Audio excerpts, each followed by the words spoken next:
गर्मी की छुट्टियों में दादाजी के पास घूमने आया बालक उछलते कूदते दादाजी के पास पहुंचा और बड़े गर्व से बोला कि दादाजी, जब मैं बड़ा हो जाऊंगा तब एक सफल आदमी बनूंगा क्या? आप सफल होने के कुछ उपाय बता सकते हैं? दादाजी हाँ में सिर हिला दिया और बिना कुछ कहे लड़के का हाथ पकड़ा और उसे करीब के पौधशाला में ले गए। वहां जाकर दादाजी ने 2 छोटे छोटे पौधे खरीदे और घर वापस आ गए। वापस आकर उन्होंने एक पौधा घर के बाहर लगा दिया और दूसरा पौधा गमले में लगाकर घर के अंदर रख दिया। अब आपको क्या लगता है कि इन दोनों पौधों में से भविष्य में कौन सा पौधा अधिक सफल होगा? दादाजी ने लड़के से पूछा। लड़का कुछ समय तक सोचते रहा और फिर बोला, घर के अंदर वाला पौधा ज्यादा सफल होगा क्योंकि वो हर एक खतरे से सुरक्षित है, जबकि बाहर वाले पौधे को तेज धूप, आंधी, पानी और जानवरों से भी खतरा है।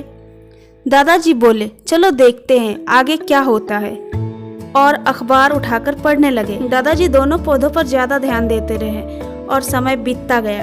3-4 साल बाद जब एक बार फिर वह लड़का अपने माता पिता के साथ गांव घूमने आया, तब अपने दादाजी को देखा तो देखते ही बोला, दादाजी, पिछली बार मैंने आपसे सफल होने के कुछ उपाय मांगे थे, पर आपने तो कुछ भी नहीं बताया था, पर इस बार आपको कुछ बताना ही होगा।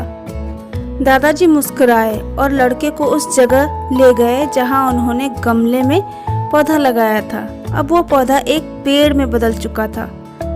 लड़का बोला, देखा दादाजी, मैंने कहा था ना कि ये वाला पौधा ज्यादा सफल होगा। दादाजी ने बोला कि अरे पहले आप बाहर वाले पौधे का हाल तो देख लो। और ये कहते हुए दादाजी लड़के को बाहर ले गए। बाहर एक विशाल पेड़ गर्व से खड़ा था। उसकी शाखाएं दूर तक फैली हुई थी और उसके छांव में खड़े राहगीर आराम से बातें कर रहे थे। अब दादाजी ने पूछा, बताओ कौन सा पौधा ज्यादा सफल हुआ? लड़का कुछ शर्माते हुआ बोला, बाहर वाला। लेकिन ये कैसे संभव है? बाहर तो उसे न जाने कितने खतरों का सामना करना पड़ा होगा। दादाजी मुस्कुराए और बोले, हाँ, बाहर वाले पौधे के पास आजादी थी। वह अपनी जड़ें जितनी चाहे उतनी फैला ले, अपनी शाखाओं से आसमान को छू ले। और तुम जिस आंधी तूफान को इस पेड़ के लिए मुसीबत समझते थे, उसी आंधी तूफान ने ही इस पेड़ की जड़ों को इतना मजबूत बना दिया है कि आज एक छोटा सा आंधी तूफान इस पेड़ की कुछ भी नहीं बिगाड़ सकता। बेटे, अब जो मैं तुम्हें बताने वाला हूँ, उसे अगर तुमने अपने अंदर बैठा लिया तो तुम जिंदगी में जो कुछ भी करोगे उसमें सफल हो जाओगे।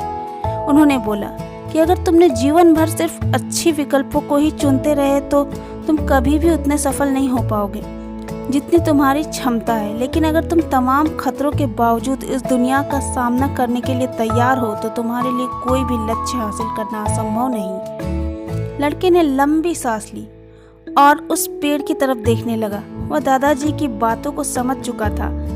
आज उसे सफलता का एक बड़ा सबक मिल चुका था कि जीवन में हम जिन रुकावटों को हम जितना बड़ा शत्रु समझते हैं, वही हमें मजबूत और जीवन में बहुत ज़्यादा सफल बनाती है। Thank you for watching. Video पसंद आई तो वीडियो को लाइक करिए, हमारे चैनल को सब्सक्राइब करिए ताकि हम आपके लिए ऐसी ही और मोटिवेशनल वीडियो लाएं। Thank you very much.